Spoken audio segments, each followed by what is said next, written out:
सभी साथियों का स्वागत है हमारे YouTube channel MK teaching point में। बात करेंगे आज की महत्वपूर्ण खबरों की और उससे पहले सभी से निवेदन करेंगे कि कृपया आप सभी साथी वीडियो को अंत तक जरूर देखें और वीडियो को लाइक शेयर करना ना भूलें। अगर आप चैनल पर पहली बार विजिट कर रहे हैं तो कृपया चैनल को सब्सक्राइब करके बेल आइकन जरूर प्रेस कर लिए। साथियों, बहुत ही महत्वपूर्ण खबर सामने निकल कर आ रही है। बीपीएससी की तरफ से एक महत्वपूर्ण जो है स्पष्ट रूप से नोटिस जारी की गई है। इसमें क्या स्पष्ट रूप से लिखा गया है कि विज्ञापन संख्या 26/2023 प्राथमिक माध्यमिक एवं उच्च माध्यमिक विद्यालय अध्यापक नियुक्तियों संबंधित शिक्षा विभाग, बिहार सरकार तथा असूचित बिहार राज्य विद्यालय नियुक्त स्थानांतरण अनुशासिक कार्रवाई एवं सेवा शर्त नियमावली 2023 के अनुसार शिक्षक प्रशिक्षण के किसी भी उपाधि के मान्यता के बिंदु पर अथवा किसी उपाधि विशेष के समतुल्यता के बिंदु पर किसी भी प्रकार के विवाद की स्थिति में राष्ट्रीय अध्यापक शिक्षा परिषद यानी एनसीटीई के परामर्श में विभाग का अंतिम निर्णय होगा। तो कहीं ना कहीं सभी साथी देख सकते हैं, बहुत ही महत्वपूर्ण जानकारी दी गई है। साथ ही साथ अगर देखें तो लिखा भी गया कि सभी अभ्यर्थियों की पात्रता की जांच डॉक्यूमेंट वेरिफिकेशन के माध्यम से की जाएगी। अतः सीटेड बटे बीएड अपेयरिंग अभ्यर्थी का परीक्षाफल डॉक्यूमेंट वेरिफिकेशन की तिथि तक आवश्यक प्राप्त हो जाना चाहिए, अन्यथा उन्हें इसके अभाव में अयोग्य माना जाएगा। तो कहीं ना कहीं एक थर्ड नंबर का जो बिंदु है वो स्पष्ट कर रहा है कि बीएड और सीटेड को लेकर के भी स्थिति को स्पष्ट कर दिया गया है। जो अपेयरिंग वाले स्टूडेंट हैं उनके लिए भी महत्वपूर्ण जानकारी निकलकर सामने आई है।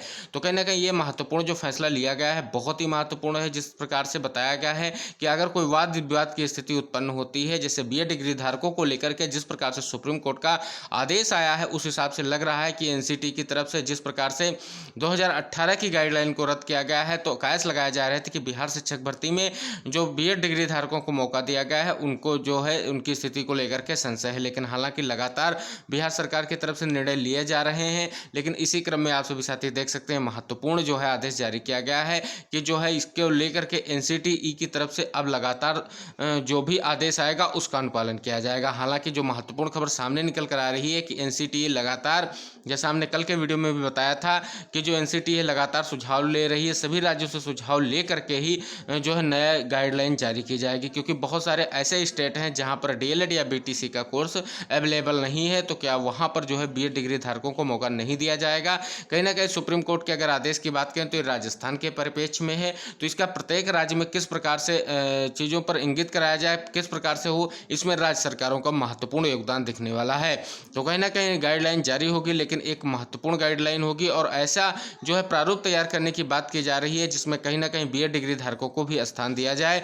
नहीं तो उन राज्यों का क्या होगा जिन राज्यों में बीटीसी डिग्री धारक नहीं है, वहां की क्या शिक्षक भर्तियों को रोका जाएगा, क्या वहां पर नया कोर्स चालू कराया जाएगा, ये सारे प्रश्न हैं। तो इन सभी चीज़ों को लेकर के देखने वाली बात है। और इस आदेश से जो है अन्य राज्य, जैसे अभी आप सभी साथियों को अवगत करा दें, झारखंड सरकार की तरफ से एक प्राथमिक शिक्षक भर्ती का विज्ञापन जारी किया गया है, वहां पर स्पष्ट रूप से बी डिग्री धारकों को मौका नहीं दिया गया। तो कहीं ना कहीं इससे राज्यों को सीख लेनी चाहिए। और जिस प्रकार से स्पष्ट किया गया है कि जो मामला होगा एनसीटी की तरफ से जो नई प्रक्रिया नई गाइडलाइन होगी उसके अनुसार वे डिग्री धारकों को मौका दिया जाएगा। इस फैसले का स्पष्ट निर्देश यही है।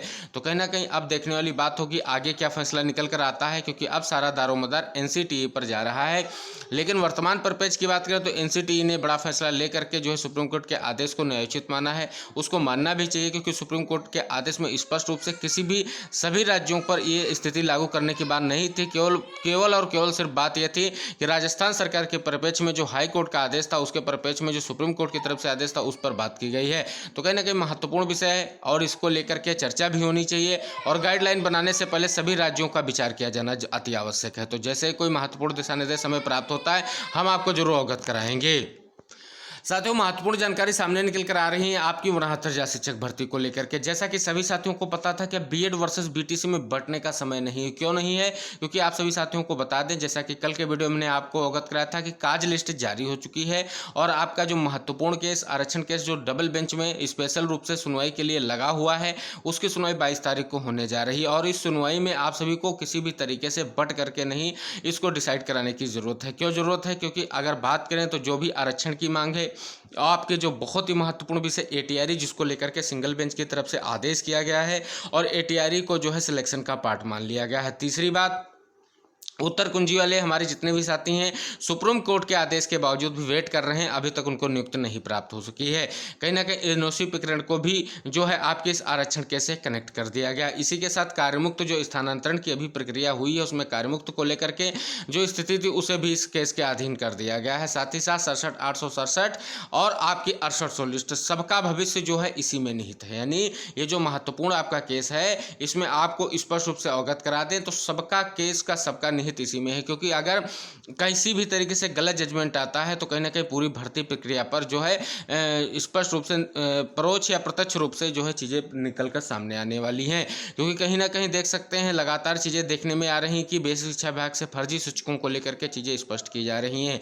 तो कहीं ना कहीं एक बेसिक शिक्षा विभाग का एक ऐसा रवैया है जिसको लेकर के 69,000 शिक्षक भर्ती को जल्द हल हो, इसके लिए आपको प्रयास भी करना है। क्योंकि अभी तक देखें तो बेसिक विभाग व सरकार ने आपके वादों के अनुरूप, आपको आश्वासन के अनुरूप कार्य नहीं किया है। तो कहीं ना कहीं इसमें एकजुटता दिखाने की जरूरत है और इस मुद्दे को हल कराने की जरूरत है। और वो सभी चयनित शिक्षक जो उस समय वर्तमान में कार्य कर रहे हैं उनके लिए भी बहुत जरूरी है, क्योंकि जब कभी भी लिस्ट बनेगी तो उन पर भी जो है संशय की जो है बात हो सकती है। क्योंकि उनके अगर नई कट ऑफ आएगी तो कहीं ना कहीं अगर आंसर की को नियुक्ति मिलेगी या जो भी फैसला आरक्षण केस का होगा उसको नियुक्ति मिले, उसी हिसाब से उसमें भी चीज़ें देखने को मिलेंगी। तो कहीं ना कहीं बहुत महत्वपूर्ण विषय है, इस पर आप सभी लोगों को ध्यान केंद्रित करना चाहिए। वर्तमान में अगर आप सुप्रीम कोर्ट के फैसले को देख करके बीएड वर्सेस बीटीसी की बात करते हैं, जैसा कि कल के वीडियो में हमने आपको डिस्कस किया था, बातें की जा रही हैं कि बीएड डिग्री धारकों को मौका दे दिया जाए, बीएड डिग्री धारकों को निकाल करके बीटीसी डिग्री धारकों को संपूर्ण भर्ती में मौका दे दिया जाए, रिवाइज लिस्ट में केवल उन्हीं को स्थान दिया जाए। तो इन सभी चीज़ों को नहीं करना है, क्योंकि किसी भी तरीके से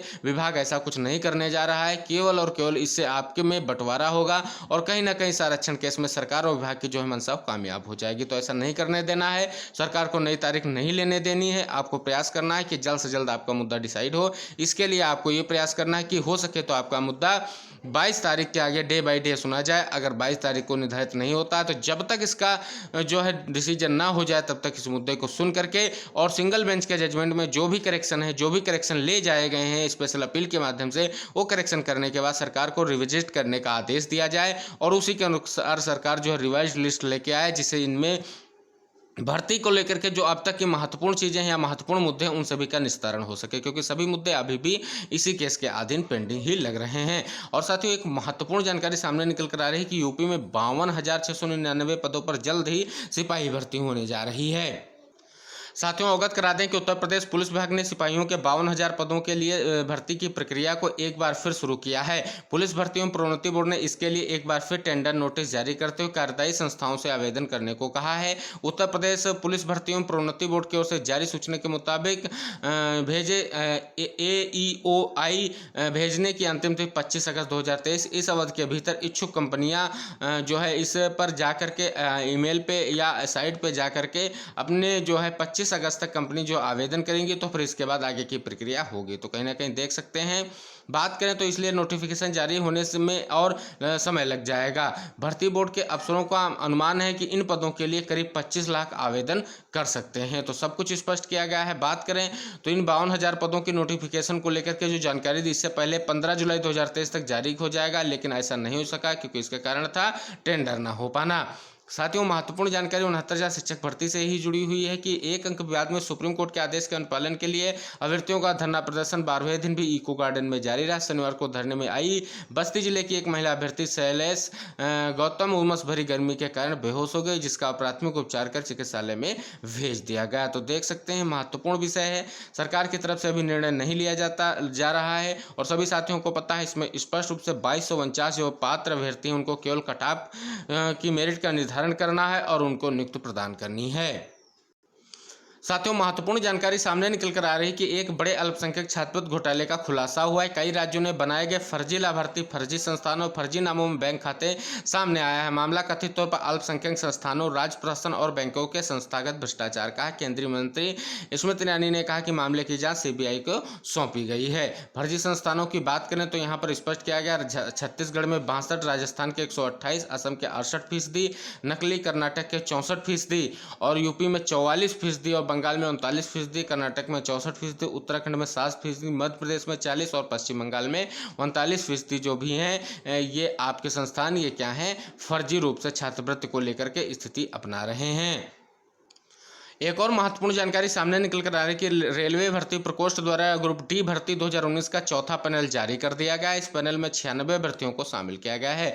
उम्मीद यह जताई जा रही है कि पैनल में तकरीबन 250 अभ्यर्थियों को जगह मिलेगी। सिर्फ 96 अभ्यर्थियों को पैनल में शामिल करने से अभ्यर्थी निराश हैं। पैनल में संख्या होने का नुकसान EWS अभ्यर्थियों को ज्यादा हुआ है। पहले पैनल में 2303, दूसरे पैनल में 1909 अभ्यर्थियों को जगह मिली थी, लेकिन तीसरे पैनल में 64 और अब चौथे पैनल में 96 अभ्यर्थियों को शामिल किया गया है। तो महत्वपूर्ण जानकारी है आपकी RRC ग्रुप डी को लेकर के। ये थी साथियों आज की महत्वपूर्ण खबरें जिन पर चर्चा की। आशा करेंगे सभी साथी वीडियो को लाइक शेयर जरूर करेंगे, चैनल को सब्सक्राइब करेंगे। मिलते हैं अगली महत्वपूर्ण खबरों के साथ अगले वीडियो में। तब तक के लिए टेक केयर, बाय बाय, जय हिंद साथियों।